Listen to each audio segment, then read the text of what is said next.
Hello friends, welcome to my YouTube channel. My name is Harjeet Kaur. हम कर रहे हैं लूसेंट जी के और उसमें हमारा बायोलॉजी चल रहा है और हमारा आज का टॉपिक है क्लॉटिंग ऑफ ब्लड। छोटे छोटे से टॉपिक है, 3-4, वो सारे हम कवर अप करेंगे। तो जिसमें सबसे पहला टॉपिक है क्लॉटिंग ऑफ ब्लड। जो ब्लड क्लॉटिंग होती है ना, इसका मतलब क्या होता है, जब कभी हमारे चोट लगती है तो चोट लगने के बाद कुछ टाइम तक हमारे ब्लड निकलता है, उसके बाद क्लॉट बन जाता है, मतलब हमारा खून जो होता है जम जाता है और धीरे धीरे चोट ठीक हो जाती है। अब जब ब्लड की क्लॉटिंग होती है तो उस टाइम पे कुछ रिएक्शंस होती है जिसके चलते हुए ब्लड क्लॉट बनता है। कौन कौन सी रिएक्शंस होती है? इसमें बेसिकली 3 रिएक्शंस होती है। पहली जो रिएक्शन होती है उसमें थ्रोम्बोप्लास्टिन, प्रोथ्रोम्बिन और कैल्शियम, इन तीनों की रिएक्शन होती है और बाद में बनता क्या है? बनता है थ्रोम्बिन। और जो थ्रोम्बिन बनता है इसकी आगे रिएक्शन होती है फिब्रिनोजन के साथ। फिब्रिनोजन के साथ ये रिएक्ट करने के बाद बनाता है फिब्रिन। फिब्रिनोजन क्या है? बेसिकली ये एक प्रोटीन है, इसके साथ रिएक्ट करने के बाद बनाता है फिब्रिन। और फिब्रिन की फिर बाद में रिएक्शन होती है ब्लड कॉप्सल्स के साथ और जिसके चलते हुए ब्लड क्लॉट बन जाता है लास्ट में। ठीक है, तो ये 3 बेसिकली रिएक्शंस होती है ब्लड क्लॉट बनने के लिए। अब जो फिब्रिनोजन है, फिब्रिनोजन क्या है? ये एक प्रोटीन है जो कि कंपल्सरी होती है ब्लड क्लॉट बनाने के लिए। फिब्रिनोजन अगर ब्लड में नहीं होगा तो ब्लड क्लॉट नहीं बनेगा। अगर ब्लड क्लॉट नहीं बनता तो वो जो डिजीज होती है उसको बोलते हैं हीमोफीलिया। जो हीमोफीलिया डिजीज होती है ना, ये हेरिडिटरी होती है। ठीक है, तो जो फिब्रिनोजन अगर ब्लड में नहीं है तो उसके चलते हुए जो हीमोफीलिया डिजीज है वो होती है। अब जो प्रोथ्रोम्बिन है, प्रोथ्रोम्बिन और फिब्रिनोजन, ये जो दोनों जो है ये ब्लड प्लाज्मा में बनते हैं। इनकी फॉर्मेशन ब्लड प्लाज्मा में होती है। किसकी हेल्प से होती है? विटामिन के की हेल्प से होती है। ठीक है, प्रोथ्रोम्बिन एंड फिब्रिनोजन, ये दोनों क्या है? ये दोनों ब्लड प्लाज्मा में होते हैं। ब्लड प्लाज्मा में इनकी फॉर्मेशन होती है with the help of vitamin के। नेक्स्ट आता है ब्लड ग्रुप ऑफ ह्यूमंस। अब आपने सुना होगा किसी का ब्लड ग्रुप ए होता है, किसी का बी होता है, किसी का ओ होता है, किसी का ए बी होता है। अब ये क्यों होते हैं? जो ब्लड ग्रुप्स है ना, इनकी डिस्कवरी करी थी लैंडस्टीनर ने 1900 में और बाद में 1930 में इसके लिए उसको नोबेल प्राइज भी दिया गया था। अब सबके ब्लड ग्रुप अलग अलग क्यों होते हैं? रीजन बीइंग कि जो ह्यूमन का ब्लड होता है ना, ब्लड में आरबीसीज होते हैं, रेड ब्लड कॉर्पसल्स होते हैं, उनमें होती है ग्लाइकोप्रोटीन। ये जो ग्लाइकोप्रोटीन होती है ना आरबीसी में, इसको बोलते हैं एंटीजन। जो एंटीजन होते हैं ये बेसिकली 2 तरह के होते हैं, एक होता है एंटीजन ए और एक होता है एंटीजन बी। एंटीजन की प्रेजेंस के बेसिस पर या फिर आप बोल सकते हैं ग्लाइकोप्रोटीन की प्रेजेंस के बेसिस पर, जो ग्लाइकोप्रोटीन है उसी को एंटीजन बोलते हैं ना, तो उनके बेसिस पे जो ह्यूमन का ब्लड ग्रुप है ये 4 तरह का होता है। कौन कौन सा? जिसमें एंटीजन ए होगा उसका ब्लड ग्रुप होगा ए, जिसकी बॉडी में एंटीजन बी होगा उसका ब्लड ग्रुप होगा बी। अगर किसी के बॉडी में एंटीजन ए भी प्रेजेंट है और एंटीजन बी भी प्रेजेंट है तो उसका ब्लड ग्रुप होगा ए बी। अगर किसी की बॉडी में ना तो एंटीजन ए प्रेजेंट है ना ही एंटीजन बी प्रेजेंट है तो उसका ब्लड ग्रुप होता है ओ। राइट। अब हमने देखा जो आरबीसीज है उसमें एक प्रोटीन प्रेजेंट होती है जिसको बोलते हैं एंटीजन। उसके ऑपोजिट जो ब्लड प्लाज्मा होता है, ब्लड का प्लाज्मा, हमने ब्लड के टाइप्स पढ़ चुके हैं ना, ब्लड के जो आगे पार्ट्स थे, तो जो ब्लड का प्लाज्मा होता है उसमें एक ग्लाइकोप्रोटीन के ऑपोजिट प्रोटीन बनती है जिसको बोलते हैं एंटीबॉडी। जो एंटीबॉडीज होती है ये भी आगे 2 तरह की होती है, एक होती है एंटीबॉडी ए और एक होती है एंटीबॉडी बी। जो एंटीबॉडी है उसको हम स्मॉल ए और स्मॉल बी से डिनोट करते हैं और जो एंटीजन्स होते हैं उसको हम कैपिटल ए और कैपिटल बी से डिनोट करते हैं। राइट। अब ये वाला जो टॉपिक है ना थोड़ा सा ट्रिकी सा है, एक बार हो सकता है आप एक बार वीडियो देखोगे तो आपको समझ में ना आए, तो इसीलिए मैं आपको ये सजेस्ट करूंगी कि आप वीडियो देखने के बाद एक बार थॉरोली इस सारे टॉपिक को रीड करो बुक से। अगर फिर भी समझ नहीं आती तो एक बार फिर से वीडियो देखो, सो दैट कि आपके ये जो एंटीजन एंटीबॉडीज वाले कॉन्सेप्ट है ये क्लियर हो जाए। वैसे बहुत सिंपल बताया हुआ है, इतना टफ लैंग्वेज में नहीं दिया हुआ। फिर भी अगर नहीं समझ आती तो वीडियो को 1 बार 2 बार 3 बार देखो और बुक से पढ़ने की कोशिश करो सो दैट कि ये चीजें क्लियर हो जाए। अब जो ब्लड ग्रुप होता है ना, ब्लड ग्रुप जो एंटीजन होते हैं, ब्लड ग्रुप में 2 चीजें होती है, एक एंटीजन और एक एंटीबॉडीज। जो एंटीजन होता है वो होता है आरबीसीज में, रेड ब्लड कॉर्पसल्स में, और जो एंटीबॉडीज होती है ये होते हैं प्लाज्मा में। अगर किसी का ब्लड ग्रुप ए है, इट मींस उसकी बॉडी में एंटीजन ए प्रेजेंट है। अगर एंटीजन ए प्रेजेंट है बॉडी में तो एंटीबॉडी क्या होगी, बी होगी। एंटीबॉडी ऑपोजिट होगी। हमने यहाँ पे पढ़ा था ना, opposite type of protein. Blood plasma में जो प्रोटीन होती है वो उसके ऑपोजिट होती है। इसीलिए अगर एंटीजन ए होगा तो जो एंटीबॉडी होगी वो बी होगी। अगर एंटीजन बी होगा, ब्लड ग्रुप बी है तो एंटीजन भी बी होगा ना, एंटीजन बी होगा तो एंटीबॉडी ए प्रेजेंट होगी। अगर किसी का ब्लड ग्रुप ए बी दोनों है, मतलब ए बी है ब्लड ग्रुप, मतलब उसकी बॉडी में एंटीजन ए भी प्रेजेंट है और एंटीजन बी भी प्रेजेंट है, तो उसकी बॉडी में जो एंटीबॉडीज है वो एब्सेंट रहेगी। उसके प्लाज्मा में एंटीबॉडीज नहीं बनेगी, क्योंकि ए के साथ कभी भी ए एंटीबॉडी नहीं रह सकती। ठीक है, इन केस एंटीजन और एंटीबॉडीज दोनों सेम हो जाते हैं तो उस केस में जो ब्लड है वो स्टिकी हो जाएगा। ठीक है, और अल्टीमेटली जो ब्लड वो खराब हो जाएगा और पर्सन की डेथ हो जाएगी। और ये जो होता है, ये केस होता है ब्लड ट्रांसफ्यूजन के केस में। आगे हम इस टॉपिक पे भी आते हैं। अगर किसी की बॉडी में एंटीजन ए भी दोनों प्रेजेंट है तो एंटीबॉडीज उसकी बॉडी में एब्सेंट रहेगी। अगर किसी का ब्लड ग्रुप ओ है, उस केस में उसमें एंटीजन ए भी, मतलब एंटीजन कोई प्रेजेंट नहीं है। अगर ब्लड ग्रुप ओ है तो एंटीजन ना तो ए प्रेजेंट है ना बी प्रेजेंट है, मतलब ए बी दोनों ही एब्सेंट है। अगर एंटीजन कोई नहीं है तो उसकी बॉडी में जो एंटीबॉडीज होंगी वो ए बी दोनों ही प्रेजेंट होगी। ठीक है, तो मतलब ये ऑपोजिट चलता है, एंटीजन और एंटीबॉडीज ऑपोजिट होती है। राइट, फिर नेक्स्ट टॉपिक आता है ब्लड ट्रांसफ्यूजन। ब्लड ट्रांसफ्यूजन क्या होता है, जब हम ब्लड डोनेट करते हैं तो हमारा ब्लड ऐसे किसी को भी नहीं चढ़ा देते। ऐसे नहीं है कि मैं ब्लड डोनेट करने गई, साथ ही कोई पेशेंट आ गया, उसको ब्लड की जरूरत है तो वो मेरा ब्लड उसको दे देंगे, ऐसा नहीं होता। ब्लड ट्रांसफ्यूज करने से पहले, ब्लड देने से पहले, किसी को ब्लड चढ़ाने से पहले उसमें एंटीजन और एंटीबॉडीज की एडजस्टमेंट करी जाती है। सेम जो ब्लड ग्रुप होता है वही उस पर्सन को दिया जाता है। अगर पर्सन का ब्लड ग्रुप ए है तो उसको ब्लड ग्रुप ए ही दिया जाएगा, बी हम नहीं दे सकते। राइट, तो कभी भी एंटीजन ए और एंटीबॉडी ए या फिर एंटीजन बी और एंटीबॉडी बी दोनों इकट्ठे नहीं हो सकते। इन केस कि कोई पेशेंट आया, उसका ब्लड ग्रुप ए है और डॉक्टर ने क्या किया, उसको ब्लड ग्रुप बी चढ़ा दिया।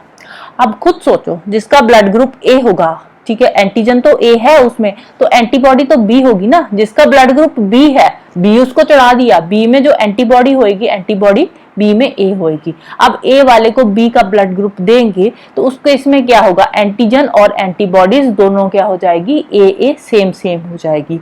अगर दोनों सेम हो जाएगी तो जो ब्लड होगा वो स्टिकी हो जाएगा और धीरे धीरे स्पॉइल हो जाएगा, मतलब खराब हो जाएगा ब्लड, जिसको बोलते हैं agglutination of blood. Agglutination of blood का मतलब क्या है, ब्लड स्टिकी हो गया, स्टिकी होने के बाद ब्लड स्पॉइल हो जाएगा, खराब हो जाएगा और अल्टीमेटली जो पर्सन है उसकी डेथ हो जाएगी। इसीलिए जब ब्लड ट्रांसफ्यूजन होती है उस टाइम पे एंटीजन और एंटीबॉडीज की दोनों की एडजस्टमेंट करी जाती है, उसके बाद ही पेशेंट को ब्लड दिया जाता है। जो ब्लड ग्रुप ओ है उसको बोलते हैं यूनिवर्सल डोनर। यूनिवर्सल डोनर क्यों बोला जाता है, क्योंकि उसमें कोई भी एंटीजन नहीं होता। जो ब्लड ग्रुप ए बी है, ए बी को बोला जाता है यूनिवर्सल रिसेप्टर। रिसेप्टर क्यों बोला जाता है, क्योंकि इसमें कोई भी एंटीबॉडी प्रेजेंट नहीं होती। फिर नेक्स्ट आता है RH फैक्टर। अब आपने सुना होगा ब्लड ग्रुप सीधे तो होते नहीं है ए बी या फिर ओ, साथ में पॉजिटिव और नेगेटिव भी होता है। हम बोलते हैं ना कि फलाने का ब्लड ग्रुप ए पॉजिटिव है या बी नेगेटिव है या ए बी पॉजिटिव है या ओ नेगेटिव है, ऐसे होते हैं। तो उसमें जो पॉजिटिव नेगेटिव होता है वो होता है RH factor. RH factor positive या नेगेटिव RH फैक्टर होता है। RH फैक्टर जो था उसकी डिस्कवरी करी थी 1940 में, लैंडस्टीनर और वीनर ने डिस्कवरी करी थी और इसमें इन्होंने ब्लड में अलग अलग तरह के एंटीजेंस की डिस्कवरी करी थी। ठीक है, कि ब्लड में अलग अलग तरह के एंटीजेंस होते हैं। इसकी जो डिस्कवरी करी थी ना, ये उन्होंने डिस्कवरी करी थी रीसस मंकी पे, एक मंकी पे करी थी जिसका नाम था रीसस मंकी। इसीलिए इसका नाम पड़ गया रीसस फैक्टर। रीसस मंकी से ही इसका नाम पड़ा है रीसस फैक्टर और रीसस से फिर इसको शॉर्ट फॉर्म दे दी RH फैक्टर। अगर किसी का ब्लड, ठीक है, अगर किसी के ब्लड में RH फैक्टर जो है वो प्रेजेंट होता है, रीसस फैक्टर जो है वो प्रेजेंट है, तो उसको बोल देते हैं, उसका जो ब्लड होता है उसको बोल देते हैं ये पॉजिटिव है। अगर किसी के ब्लड में RH फैक्टर नहीं प्रेजेंट, एब्सेंट है, तो उसको बोलते हैं RH नेगेटिव ब्लड ग्रुप। ठीक है, तो RH पॉजिटिव नेगेटिव डिपेंड करता है RH फैक्टर किसी की बॉडी में प्रेजेंट है या नहीं है। अगर प्रेजेंट है तो पॉजिटिव हो जाएगा, अगर एब्सेंट है तो नेगेटिव हो जाएगा। तो इसको फिर ब्लड ग्रुप के साथ ही लिख देते हैं। जैसे किसी का ब्लड ग्रुप ए है, ठीक है, तो बाद में उसका RH फैक्टर चेक करेंगे। अगर RH फैक्टर उसका पॉजिटिव है तो ब्लड ग्रुप क्या आ जाएगा, ए पॉजिटिव। इन केस उसका RH फैक्टर नेगेटिव आ रहा है, उसमें रीसस फैक्टर नहीं है, तो उसका ब्लड ग्रुप क्या बन जाएगा, ए नेगेटिव। अब जब ब्लड ट्रांसफ्यूजन होती है तो उस टाइम पे ब्लड ग्रुप तो हम देखते ही हैं कि ए वाले को ए का ब्लड ग्रुप ही चढ़े, और साथ ही साथ उसमें हम RH फैक्टर भी टेस्ट करते हैं। ऐसे नहीं है कि पॉजिटिव वाले का जो ब्लड है वो नेगेटिव वाले को दे देंगे, ऐसा पॉसिबल नहीं हो सकता, ठीक है। तो उस टाइम पे RH फैक्टर भी चेक करा जाता है। जो पॉजिटिव वाला है उसका ब्लड ग्रुप पॉजिटिव वाले को दिया जाता है और नेगेटिव का ब्लड नेगेटिव वाले को दिया जाता है। अगर हमने किसी पॉजिटिव पर्सन का ब्लड ग्रुप नेगेटिव वाले को चढ़ा दिया, ठीक है, कोई पेशेंट आया उसका ब्लड ग्रुप है ए पॉजिटिव, ठीक है, पेशेंट का ब्लड ग्रुप क्या है, ओ पॉजिटिव, ठीक है। डॉक्टर्स ने उसको बहुत सारे ब्लड की जरूरत है, ठीक है, तो डॉक्टर्स ने क्या किया, उसको डॉक्टर्स क्या चढ़ा रहे हैं, ए नेगेटिव ब्लड ग्रुप।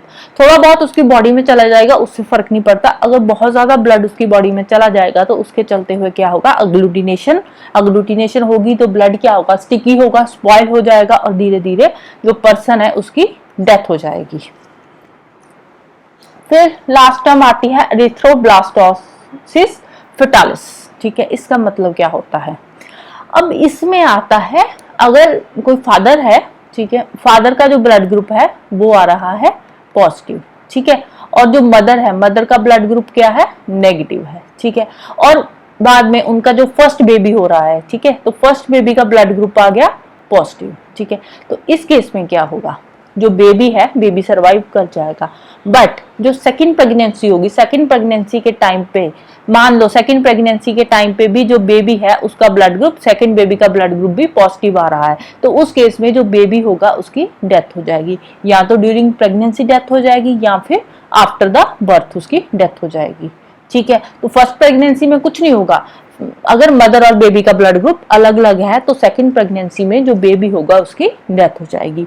क्यों होगी, अब ये देखो, ये एक पिक्चर दे रखी है, इसमें क्या है, अब ये रहा फर्स्ट प्रेगनेंसी का, ठीक है, फर्स्ट प्रेगनेंसी के टाइम पे जो मदर है उसका ब्लड ग्रुप है नेगेटिव और जो चाइल्ड है उसका ब्लड ग्रुप है पॉजिटिव, ठीक है। अब ये पॉजिटिव है रीसस फैक्टर, मदर का नेगेटिव है, और इस केस में जो बेबी है, बेबी में क्या होगा, RH पॉजिटिव एंटीजेंस होंगे, ठीक है, पॉजिटिव एंटीजेंस ही होंगे ना अगर उसका ब्लड ग्रुप पॉजिटिव है। तो प्रेगनेंसी के बाद, डिलीवरी के बाद जब बेबी का बर्थ हो जाएगा उसके बाद जो मदर की बॉडी है ना, हमारी बॉडी में जो हमारी बॉडी होती है वो अपने आप, अगर हमारे अंदर कोई एंटीजन प्रेजेंट होता है तो उसके अगेंस्ट हमारी बॉडी एंटीबॉडीज बनाना शुरू कर देती है। अब इस केस में क्या हुआ, जो बच्चा है, बच्चे का जो ब्लड ग्रुप है पॉजिटिव है, मदर का नेगेटिव है, तो उसमें एंटीजन भी तो पॉजिटिव है ना। अब बॉडी को लगा कि कुछ गड़बड़ है, तो उसलिए जो बॉडी है RH एंटीजन के, RH पॉजिटिव जो एंटीजन है उसके अगेंस्ट एंटीबॉडीज बनाना शुरू कर देगी मदर की बॉडी, ठीक है। तो जब सेकंड प्रेगनेंसी होगी, सेकंड प्रेगनेंसी के टाइम पे क्या है, हमारी बॉडी ने RH पॉजिटिव, जो RH पॉजिटिव एंटीजन थे उनके अगेंस्ट एंटीबॉडीज बना दी है। तो जब सेकंड प्रेगनेंसी होगी तो ये वाली जो एंटीबॉडीज है ना, ये चाइल्ड पे अटैक करेगी, जिसके चलते हुए बच्चा या तो ड्यूरिंग प्रेगनेंसी ही मर जाएगा या फिर आफ्टर बर्थ मर जाएगा, ठीक है। ये रीजन होता है, क्यों, क्योंकि एंटीबॉडीज बनती है। मेन कारण क्या है, हमारी बॉडी एंटीबॉडीज बना लेती है, जो मदर की बॉडी होती है ना वो उसके अगेंस्ट एंटीबॉडीज बना लेती है, जिसके चलते हुए जो सेकंड चाइल्ड होता है उसका डेथ होने के चांस रहते हैं, चांस क्या, डेथ हो ही जाती है। बट ये वाला जो केस है ना, ये सिर्फ पॉजिटिव वाले में रहेगा। अगर सेकंड टाइम पे बच्चे का जो ब्लड ग्रुप नेगेटिव है, मदर का भी नेगेटिव है, बच्चे का नेगेटिव है, तो उस केस में ऐसा कुछ नहीं होगा। ये तभी होगा अगर ऑपोजिट है, मदर और चाइल्ड दोनों का ब्लड ग्रुप अगर ऑपोजिट है तो उस केस में ये रहेगा ही रहेगा, राइट। फिर नेक्स्ट दे रखे हैं ब्लड ग्रुप, मदर और फादर का ब्लड ग्रुप है तो उस हिसाब से बच्चे का एक्सपेक्टेड ब्लड ग्रुप क्या हो सकता है और अनएक्सपेक्टेड क्या हो सकता है, ठीक है। इसमें कुछ ज्यादा समझाने वाला तो वैसे है नहीं है, लिखा ही हुआ है। अगर दोनों पेरेंट्स का ब्लड ग्रुप O है तो बच्चे का भी O ही रहेगा, A B या AB नहीं हो सकता। अगर एक पेरेंट का O है, एक का A है, तो उस केस में बच्चे का O होगा या फिर A होगा। अगर एक का O है, एक का B है, तो बच्चे का O होगा या फिर B होगा। अगर एक पेरेंट का O है, एक का AB है, तो उस केस में बच्चे का A होगा या फिर B होगा, O नहीं होगा, ना O होगा ना AB होगा, या तो बच्चे का A होगा या फिर बी होगा। अगर दोनों पेरेंट्स का ए ब्लड ग्रुप है तो बच्चे का क्या होगा, या तो ए होगा या फिर ओ होगा। अगर दोनों पेरेंट्स का बी है तो उस केस में भी सेम, या तो बच्चे का बी होगा या फिर ओ होगा, राइट। अगर एक पेरेंट का ए है एक का बी है तो बच्चे का चारों में से कोई भी ब्लड ग्रुप हो सकता है। अगर एक पेरेंट का ए है और एक का ए बी है तो बच्चे का ए भी हो सकता है, बी भी हो सकता है और ए बी भी हो सकता है। अगर एक पेरेंट का बी है और एक का ए बी है तो भी बच्चे का ए बी इन तीनों में से कोई भी हो सकता है। अगर दोनों पेरेंट्स का ए बी है तो भी बच्चे का ए बी और ए बी इन तीनों में से कोई भी हो सकता है, बट ओ नहीं हो सकता। फिर लास्ट टर्म आ गई हमारी हीमोलिम्फ। हीमोलिम्फ क्या होता है, जो आर्थ्रोपॉड्स होते हैं ना, आर्थ्रोपॉड की बॉडी में एक बॉडी फ्लूइड होता है और ये वाला जो बॉडी फ्लूइड होता है ना ये कलरलेस होता है। प्लाज्मा और हीमोसाइट का ये जो बॉडी फ्लूइड होता है प्लाज्मा और हीमोसाइट्स का बना होता है और ये कलरलेस होता है। तो इनमें मतलब जो इनका बॉडी फ्लूइड होता है कलरलेस क्यों होता है, क्योंकि इसमें कोई भी रेस्पिरेटरी पिगमेंट प्रेजेंट नहीं होता। जैसे कि फॉर एग्जांपल आ गया कॉकरोच। जो कॉकरोच है ना उसका जो ब्लड होता है क्या होता है, उसका ब्लड व्हाइट होता है। व्हाइट क्यों होता है, क्योंकि उसकी बॉडी में रेस्पिरेटरी पिगमेंट प्रेजेंट नहीं होता। तभी जब कॉकरोच मरता है तो उसकी बॉडी में से फ्लूइड सा निकलता है, व्हाइट कलर का फ्लूइड सा निकलता है। वो बेसिकली कॉकरोच का ब्लड ही होता है जो कि व्हाइट होता है due to the absence of respiratory pigment, right. So this is all about today. Next हम करेंगे डाइजेस्टिव सिस्टम। तो जाने से पहले वीडियो को लाइक कर देना, शेयर कर देना और चैनल को सब्सक्राइब कर लेना। Thank you, bye bye and have a nice day.